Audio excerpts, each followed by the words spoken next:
What is America? We live and go about our lives every day, but we seldom pause to think about the country in which we live.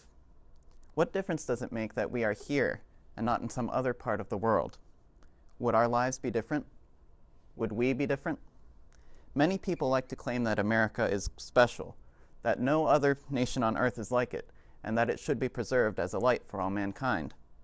But is America really any better than the rest of the world? America, a nation which over a period of several hundred years enslaved thousands of Africans, a nation which proclaimed liberty to all mankind, while at the very same time keeping a specific portion of mankind in chains. Is that same America worth preserving? America, a nation which historically disenfranchised voters because of the color of their skin, a nation with a strong history of racism, a legacy which pervades the country even today. Is that same America worth preserving? America, a nation which claims to hold the torch of liberty out to all mankind, all peoples of the earth, yet often has been filled with anti-immigrant sentiment. A nation that asks the world to send its tired, its poor, and its freedom-yearning masses, yet often fails to follow through in welcoming them. Is that same America worth preserving? My answer is a resounding yes.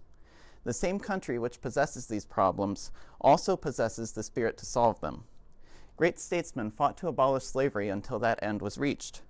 Strong men and women have defied unjust laws and racial stereotypes to change the culture around them. Despite an often unwelcome response, immigrants have continued coming to America, considering it the world's greatest privilege to become an American. Unique among all the nations of the earth is this, the American spirit, a constant quest for improvement. Embedded in the social and moral fabric of America is a determination to seek out problems and to fix them. No nation is perfect. No people is without its faults. What distinguishes America from the rest of the world is our willingness to admit the very existence of these faults, our commitment to better ourselves no matter what adversity faces us. Furthermore, and above all else, we have the actual freedom and power to change whatever we see necessary to do.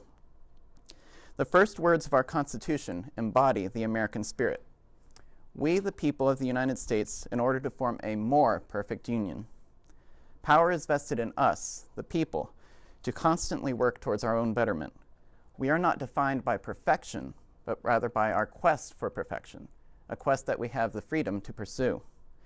We as Americans are able to effect lasting change in our country without resorting to violence or leaving the rule of law. Such freedom and the power that it gives is a defining characteristic of the American experience. In my time as an Ashbrook Scholar, I have come across a story which perfectly captures the value of what we have here in America. A woman from Hungary had immigrated to America some years ago with her family. One day, she received a traffic ticket and was required to present herself in court. She went to the hearing and paid her fine, and when she left, her son noticed that she was crying. When he asked her what was wrong, she told him how blessed she was to be in a country where the law and its officers treated everyone equally, regardless of how they looked or who they were. America was such a wonderful place for her that even such an inconvenient thing as a traffic ticket had become one of the best experiences of her life. Who was that woman? She was the mother of Dr. Peter Schramm. Is America worth preserving? You are the answer to that question. It lies within each and every one of you, young and old. You are today's Americans.